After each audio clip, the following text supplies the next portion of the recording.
Hi everyone and welcome back to my YouTube channel, What to Be There. In today's video, I'm going to be talking through 5 tips or 5 things you need to know when writing your CV. This is really important because I understand we're currently going through a pandemic, so a lot of people unfortunately have lost their jobs due to redundancies. So I thought this is a great time to be doing a video like this where you can understand what you should be doing with your CV or what you should be doing to ensure you're getting noticed by recruiters, as obviously it's a very competitive time when it comes to applying for jobs, and an average recruiter will look at your CV for about 7 to 10 seconds. So there's a lot of things you need to be doing to ensure you get noticed and you're getting picked and you're having a good first impression, because your CV is your first opportunity to make an impression on a recruiter or a company. So it's key you making the right impression. Okay, so number one, the first thing you need to consider when writing your CV is to avoid buzzwords. Now, buzzwords are everywhere. They're on LinkedIn, they're on Instagram, they're on Facebook. They're literally everywhere. They're on CVs, applications, cover letters. Honestly, everywhere I go, all I see are buzzwords. Now, buzzwords can be great. They make you feel a certain way. If you hear them, you're like, that sounds really interesting. They can sometimes make you feel good. However, when it comes to CVs, buzzwords are just extra words that you're using, and you're kind of just wasting your breath on to a certain extent, because you need to remember that an average recruiter is looking at about 100 to 1,000 CVs in a day or a week. So it's very important to avoid using words that they're seeing everywhere. I think there was a point when buzzwords were like a way to catch attention. However, they're so overused in every CV now that recruiters just don't care for them. But what you're doing is you take up extra space you could be using for other things by using buzzwords, and they're actually getting you nowhere. So try to avoid using them, because really they have no impact, and sometimes they can just be too cheesy and too annoying, and you're just going to get skipped for that. So it's better to avoid buzzwords. Number two, and I feel like number two leads perfectly on from my first point around buzzwords, is to actually speak the language of the recruiter or the company you're applying to. So when it comes to your CV, I know a lot of people keep the same CV and they just apply, like mass apply with their CV. And that's what I used to do, because the other way is a little bit more time consuming. However, if you are applying for a job and you are looking to be noticed, if you are looking to differentiate yourself, it is important to ensure that your CV does actually look different every time you apply for a job. And I'm not saying massively different where the whole CV is completely changed. What I do mean is that some of your experiences might be adapted. You might add a few keywords that have been mentioned in the job description, because you need to remember, if your CV is being read by an AI-based system, the AI has been programmed to actually look for keywords that are mentioned in the job description. So if your CV actually doesn't have those words, you're more likely to get rejected. And the same thing goes for a human recruiter as well. If you are being checked, if your CV is being checked by a human recruiter, they again are looking for the keywords that they mentioned in the job description to make their life easier. So it's key you speak their language and reflect that in your in your CV. So for example, if the job description asks for SEO, PPC, marketing, tools, all of those things, mention those words throughout your CV, showing the experiences you have and what you've achieved with them. Which brings me perfectly on to number 3, which is quantify the things you're talking about. So what I mean by that is, for example, if you've done something for a company, so you say, you've managed to increase their sales, don't just say that. How much did you increase their sales by? What does that mean? Because when you put a number to it, it just makes it so much nicer. A company can really understand what that means. Because an increase could mean anything. It could be like a £2 increase, which you've just mentioned, which if it is, still put that on there if you want to. However, if you've kind of made a massive difference, talk about it in the numbers.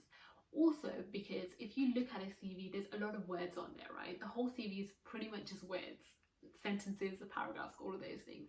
So when you put numbers in there and someone is reading through it, the numbers will be picked up a lot faster by the brain, purely because it's something that's different to the words. Which means if you've put a sentence in, for example, I managed to increase my company's profits by 25%, the 25% will be picked up a lot faster by the human brain, which means the recruiter or the AI might think, oh my god, that's pretty cool. Okay, this person's managed to do this, and number gets picked up, they think this is great, and they continue reading your CV, and you've passed the 7 to 10 second test. they're interested, they're knowing more, and you've kind of passed the first initial test and you've got the opportunity to show them more throughout your CV. So it's really key you make that change, you make that difference with it, and quantify the things you're talking about. Also, because when a company is looking to hire you, they're looking to see what you've achieved in the past, which means what you can do for them. Because that's what companies want to know. What are they paying you for? What can they get from you? And that's why it's key to talk about your achievements and it's key to quantify them. Number 4. Now, this is something I've seen a lot of people do, and again, this is common mistakes that I've personally made myself in the past as well. Avoid using your date of birth or your age on your CV. Avoid putting a picture on there. Avoid putting your gender on there. And technically, you don't even need to put your full address on there. You can literally just put London, Birmingham, Coventry, or whatever town you live in. Just put those in there rather than your full address. Purely because you do not want to be discriminated against on any of the bases. For example, you don't want to be have ageism used against you, or gender discrimination, or any of those other things. So it's really key you avoid yourself getting some kind of discrimination or some kind of bias being used against you by not using your age on there, not putting your gender, and not putting a photo on there, because it just ensures that you kind of have an equal chance to a certain extent. Not a lot of companies will discriminate against you for that. However, there's no point kind of taking your chances by putting those kind of things on there. Number 5. Now, number 5 is actually very key. However, not a lot of people mention it, but I personally think that this is actually a good thing to put on your CV, especially if you've got a little bit of space. And that is to talk about your hobbies or your interests. Now, I feel like this is a very controversial one because different people have different opinions on this, but my personal opinion, based on all the CVs I've looked at, I love looking at hobbies and interests, especially if someone's passed the 7 to 10 second test and you're looking through their CV. The hobbies and interests section does a few different things. Number 1, the first thing it does is that it makes you a whole person. Okay, if I'm looking through a CV and I see that you've worked here, you've worked there, you've got this experience, you've got that experience, okay, cool, like you've got great experience, amazing. But then when I see your hobbies and interests, I see that you're a full person and not just a robot who works all the time, which is nice because that's what I want. And especially nowadays, as companies try to focus more on culture and people who fit in, this can be like your winning point. Number 2, it gives people something to relate on. So when you put your hobbies or your interests on there, what it really does is gives someone something to relate with you on. So for example, I remember that when I was applying for my second year for my grad scheme, when I was applying for my second rotation, I put on there that I'm doing Thai boxing and I'm I think aiming for my white belt or my yellow belt, something like that. I don't remember anymore because I haven't done Thai boxing in a very long time, unfortunately, due to COVID. However, I put that on my CV.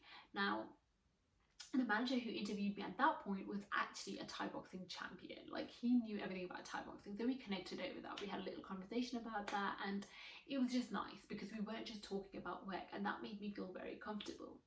So by putting your hobbies and interests on there, what you do is you give the recruiter or the interviewer a chance to connect with you in some way. So when you do get to the interview stage, you have that opportunity to talk about some of the things you're interested in, and if they're interested in that, you've already created a bond, and that gives you a positive review straight away. They've already put you in a positive space, so anything you do will add on to that, and anything bad you do will just discount you a little bit.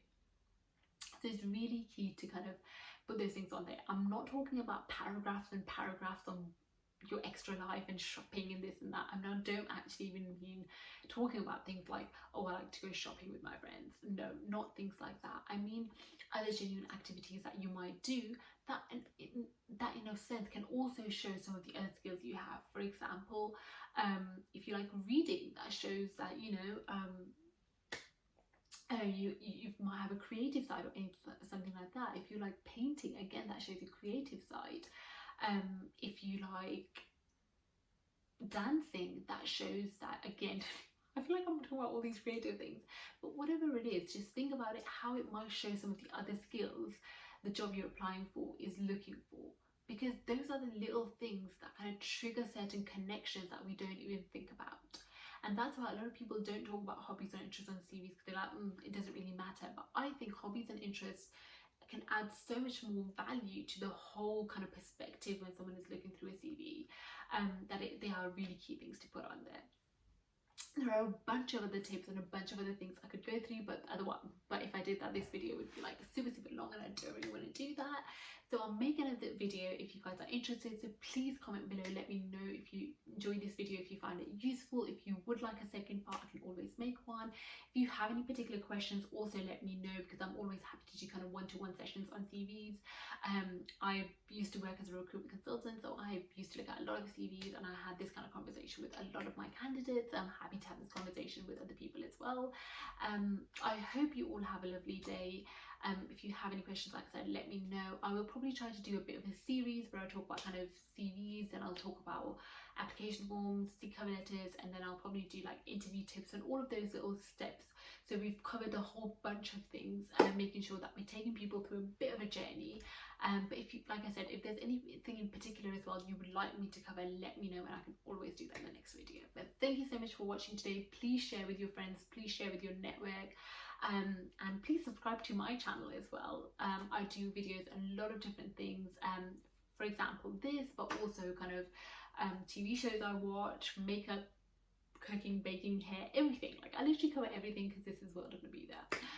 But thank you so much for watching. Have a lovely day, and I'll see you soon. Thank you. Bye.